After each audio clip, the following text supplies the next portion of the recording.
अस्सलाम वालेकुम फ्रेंड्स, मैं हूं अदनान और आप देख रहे हैं मेरा यूट्यूब चैनल अदनान्स गार्डन।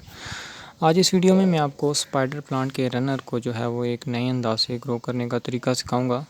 अगर आप बार बार स्पाइडर प्लांट को ग्रो करके थक चुके हैं कि आपका रनर जो है वो ग्रो नहीं करता, आप स्पाइडर प्लांट को मल्टीप्लाई नहीं कर सकते, तो ये एक आसान तरीका है, शायद आप जानते हों।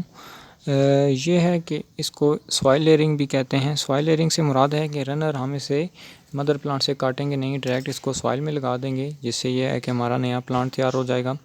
क्योंकि यहाँ से इसको न्यूट्रिशंस जो भी हैं वो इस जो ब्रांच है इसके ज़रिए इसको मिलती रहेंगी, और जब तक हमारा प्लांट जो है वो अपनी रूटिंग जो है इस पोट में जमा लेगा, दैन हम इसको यहाँ से काट देंगे और नेक्स्ट हमारा जो है वो प्लांट तैयार हो जाएगा।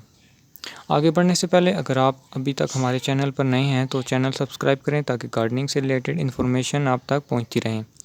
सॉइल जो इसके लिए मैं यूज़ कर रहा हूं वो फुली ड्रेन। इसके लिए जो सॉइल चाहिए होती है स्पाइडर प्लांट के लिए वो वेल ड्रेन होनी चाहिए। इसका जो मैं मिक्सचर यूज़ कर रहा हूँ वो 50% नॉर्मल गार्डन सॉइल है, 25% इसमें मैंने कंपोस्ट मिक्स किया है और 25% इसमें सैंड मिक्स किया है। सैंड से ये होगा कि हमारा जो है वो सॉइल का ड्रेनेज सिस्टम वो अच्छा होगा। सबसे पहले रनर आपने सेलेक्ट कर लेना है, ऐसा रनर हो जिसकी जो है वो ऑलरेडी रूटिंग शुरू हो चुकी हो, ये एरियल रूट्स आई हों। तो इसको सॉइल में लगा देते हैं।